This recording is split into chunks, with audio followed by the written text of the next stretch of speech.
सभी भाइयों को जय हिंद। मेरे यूट्यूब चैनल शैक्षिक पाठशाला में आप लोग का स्वागत है। हम देखते हैं प्रैक्टिस सेट नंबर 2 किसका, मूल विधि का। ठीक है, एक हम करा चुके हैं, दूसरा देखते हैं। चलिए तो शुरू करते हैं। जमींदारी की देन है तुर्कों की, ऑप्शन बी पुर्तगालियों की, ऑप्शन सी अंग्रेज़ों की, ऑप्शन बी डचों की। तो पुर्तगाली की देन है किसकी, विकल्प सी हो जाएगा अंग्रेज़ों की। क्वेश्चन नंबर हम 2 देखते हैं प्रैक्टिस सेट का।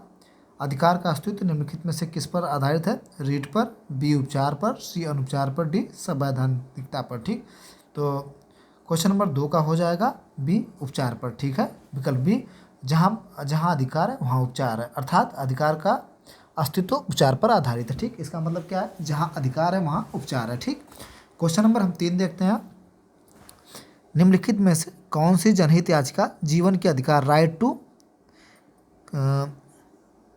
लाइवलीहुड, ठीक, राइट टू लाइवलीहुड, जिसे फुटपाथ पर रहने वालों का मामला भी कहा जाता है, को संदर्भित करती है। ऑप्शन ए मिनर्वा मिल्स बनाम भारत संघ, ऑप्शन बी रतनलाल बनाम वर्धीचंद, सी ओल्गा टेलिस बनाम बॉम्बे नगर निगम, डी PUDR बनाम भारत संघ। तो विकल्प 3 का क्वेश्चन नंबर 3 का विकल्प हमारा सी हो जाएगा, ओल्गा टेलिस बनाम बॉम्बे नगर निगम। देखते हैं क्या है। वर्ष 1985 में ओल्गा टेलिस बनाम बॉम्बे नगर निगम नामक जनहित याचिका दाखिल हुई थी। याचिका के अधिकार, राइट टू लाइवलीहुड, जिसे फुटपाथ पर रहने वाला भी मामला कहा जाता है, ये उसको प्रदर्शित करती थी या संदर्भित करती थी, जिसमें उच्चतम न्यायालय ने आजीविका अर्थात जीविकोपार्जन के अधिकार को अनुच्छेद 21 के अंतर्गत प्राण व देह सूचना का अधिकार एक अंग माना था। ठीक है, क्वेश्चन नंबर हम देखते हैं 4। सूची है, सूची भी को सुमरित नीचे दिए गए कूट की सहायता से सही का उत्तर चेक करिए। ठीक है, ऑप्शन ए पहला देखते हैं, ट्रोजन्स किस में मिलेगा। ट्रोजन्स का पहला क्या है, अपराधिकृत प्रोग्राम को प्राधिकृत प्रोग्राम की जारी करना, सलामी आक्रमण क्या, वित्तीय प्रयोजन के लिए हेराफेरी, सी क्या डेल्टा डीडलिंग अवैध व अनैतिक डेल्टा प्रवेश, डी क्या है वेब जैकिंग बलपूर्वक किसी वेबसाइट को कब्जे में लेना। ठीक है, तो इसका विकल्प हो जाएगा 4 का हमारा ये सब सही है। ठीक, क्वेश्चन नंबर 4 का विकल्प ये हो जाएगा सब सही है। वेब जैकिंग मतलब था बलपूर्वक किसी वेबसाइट को लेना, डेल्टा डीडलिंग होता है अवैध या अनाधिकृत डेल्टा प्रवेश, और सलामी आक्रमण क्या होता है वित्तीय प्रयोजन के लिए हेराफेरी करना। ठीक, विकल्प इसका ये सही हो जाएगा 4 का। क्वेश्चन नंबर 5 देखते हैं। 5 में देखते हैं, एक प्रकार का साइबर अपराध है जिसका उपयोग साइबर अपराधी एक सिस्टम या नेटवर्क प्रतिबंधित करने के लिए करते हैं। ऑप्शन ए डिस्ट्रीब्यूटेड डिनायल यानी वित्तीय इनकार of service attack, option B जालसाजी या फिशिंग, ऑप्शन सी साहित्यिक चोरी प्लेजरिज्म, ऑप्शन डी प्रकाशनाधिकृत उल्लंघन कॉपीराइट। इसका विकल्प ए सही हो जाएगा, डिस्ट्रीब्यूटेड डिनायल यानी वितरक झनकार ऑफ सर्विस अटैक, एक प्रकार का साइबर अपराध है। ठीक है, क्वेश्चन नंबर हम देखते हैं 6 का।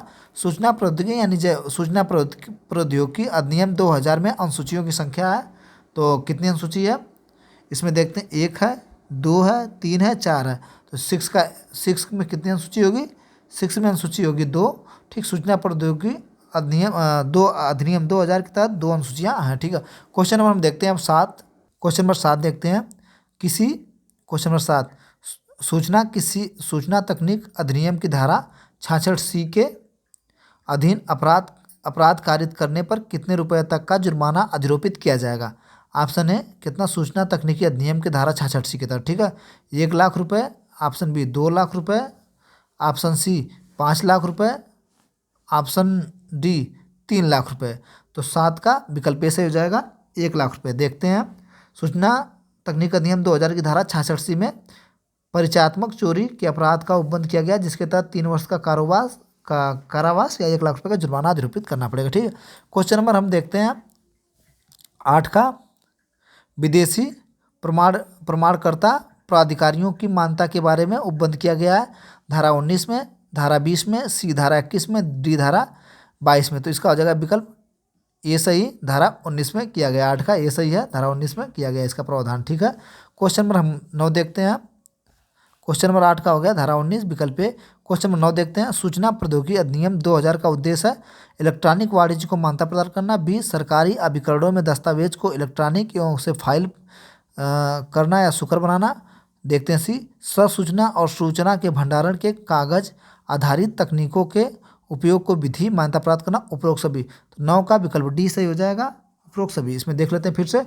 इलेक्ट्रॉनिक वाणिज्य को मान्यता प्रदान करना, जो सूचना प्रौद्योगिकी अधिनियम आया था आईटी इन्फॉर्मेशन एक्ट 2000 उसकी बात कर रहा हूँ। तो इसमें ये सूचना प्रौद्योगिकी वाणिज्य को मान्यता प्राप्त करना ये भी है। सरकारी अभिकरणों को दस्तावेजों में इलेक्ट्रॉनिक रूप में फाइल करना वो भी है। सूचना और सूचना के भंडारण कागज आधारित तरीकों के अनुकल्पों के उपयोग की विधि मान्यता प्रदान की गई थी। ठीक है, जैसे क्या है कि नहीं वो कहते हैं कि अगर कोई पुलिस वाला या कोई दरोगा या कोई चेक कर रहे हैं तो आप उन्हें अपना डॉक्यूमेंट मोबाइल में दिखा सकते हैं। ठीक है, मान्य होगा, यही बता रहा है। ठीक, क्वेश्चन नंबर 10 है।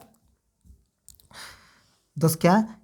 किस संविधान संशोधन अधिनियम धारा अनुच्छेद 22 के खंड 4 और 7 में संशोधन कर निवारक विधियों के क्षेत्र को सीमित कर दिया गया?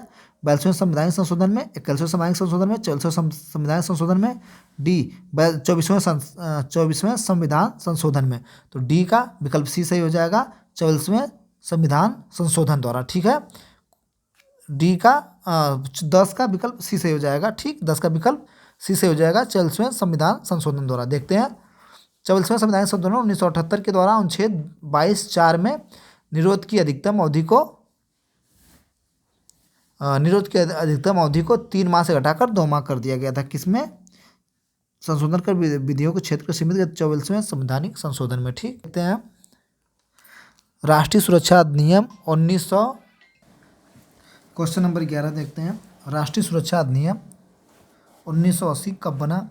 27 अक्टूबर 1980 को, बी 27 नवंबर 1980 को, विकल्प सी देखते हैं 27 दिसंबर 1980 को।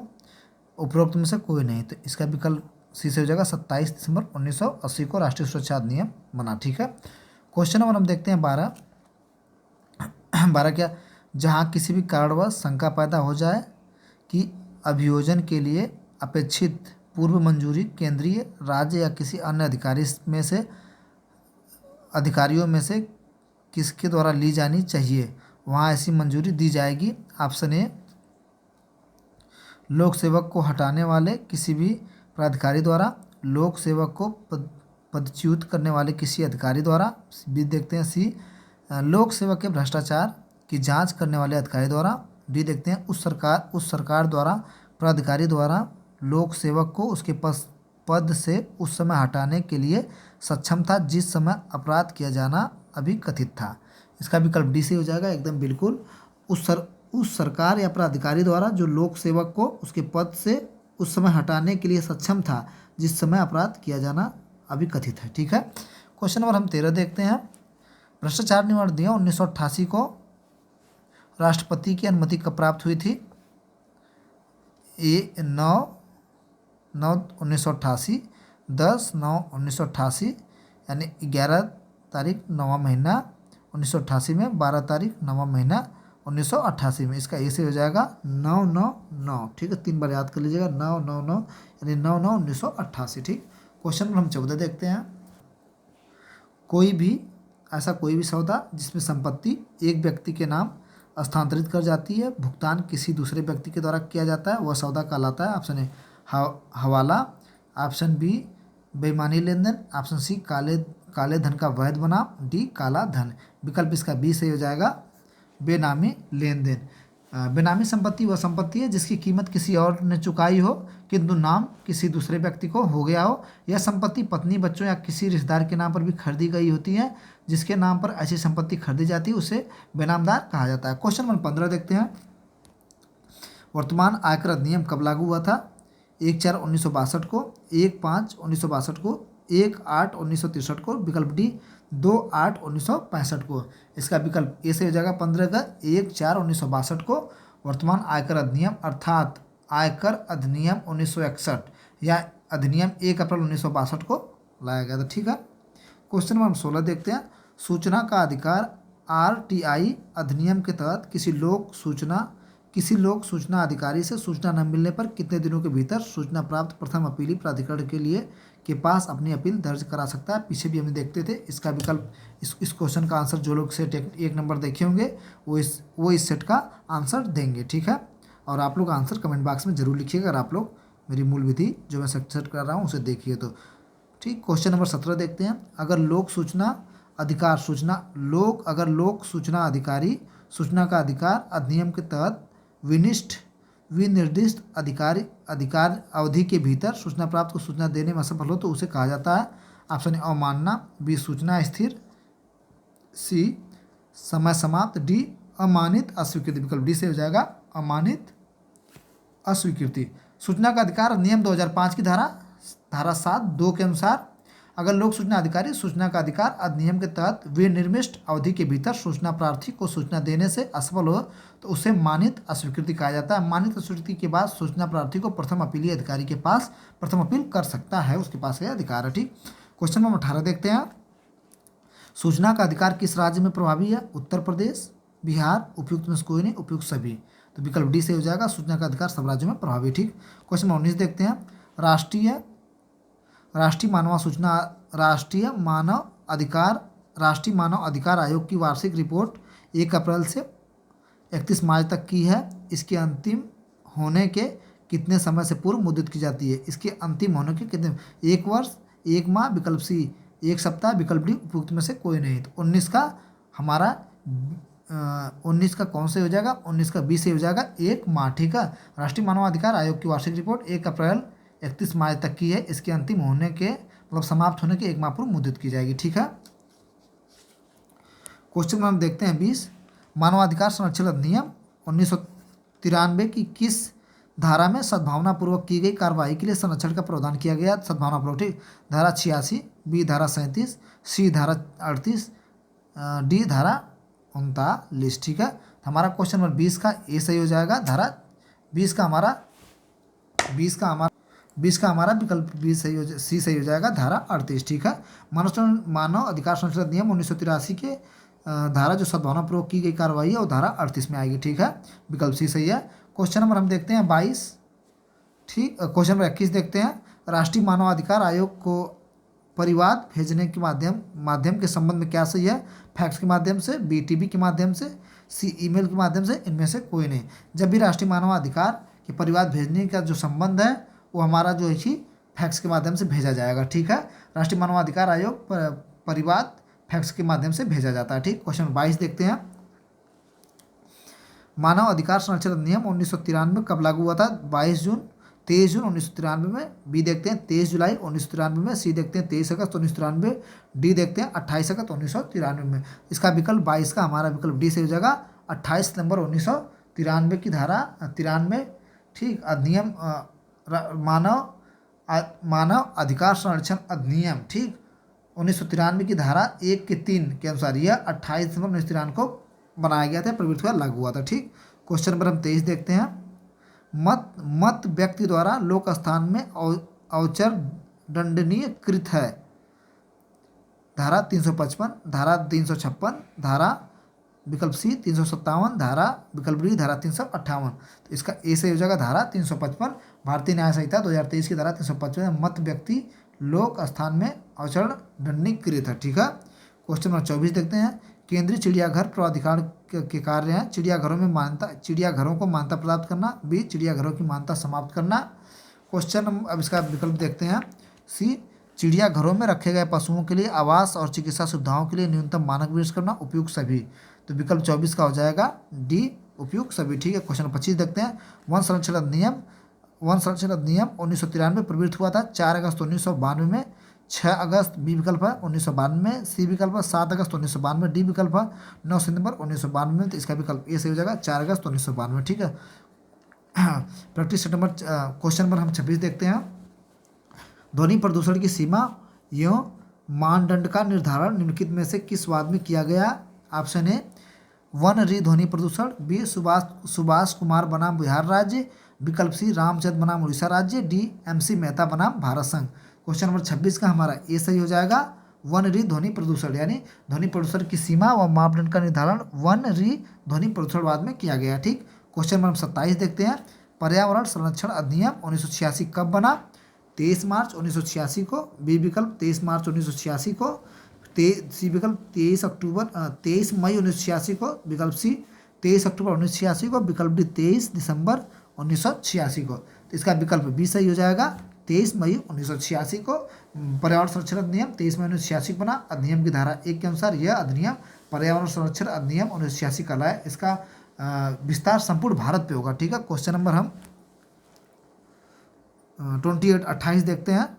आदेशात्मक चिन्ह की आकृति कैसी होती है? आयताकार होती है, बी षष्ठकोणीय होती है, सी गोलाकृत होती है, डी त्रिकोणीय होती है। तो इसका विकल्प सी से हो जाएगा, गोलाकृत होती है। ठीक है, आदेशात्मक मतलब ये वाहन चालक को निर्देश करते हैं कि आकृति गोलकृत हो जाएगी। ठीक है, आदेशात्मक जो चिन्ह की आकृति गोलाकृत होती है। ठीक, क्वेश्चन नंबर 29 देखते हैं।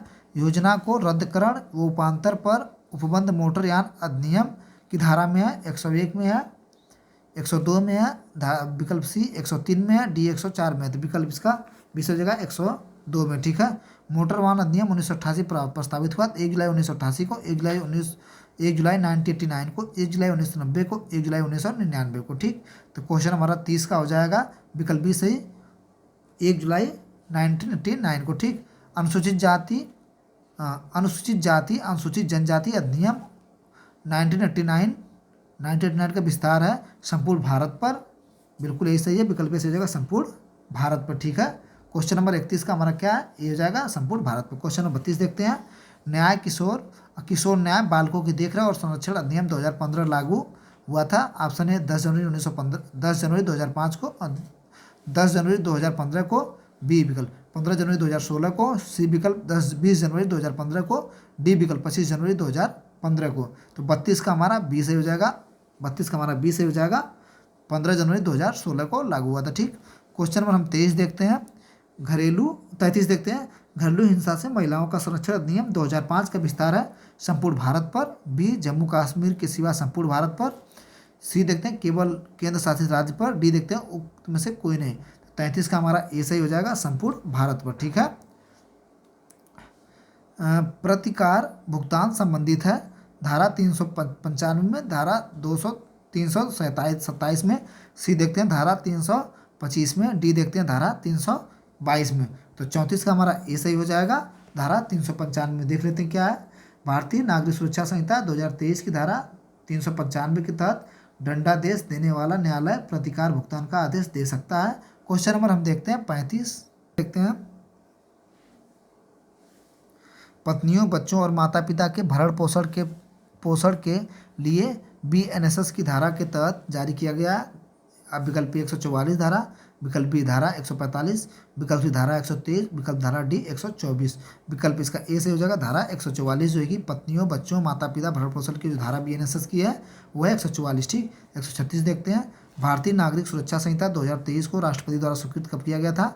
25 दिसंबर 2023 को, 1 जनवरी 2023 को, 25 फरवरी 2023 को, विकल्प डी 25 मई यानी 25/5/2023 को। इसका विकल्प ए सही हो जाएगा, भारतीय नागरिक सुरक्षा संहिता। ठीक है, 25 दिसंबर 2023 को। ठीक, क्वेश्चन नंबर 37 देखते हैं।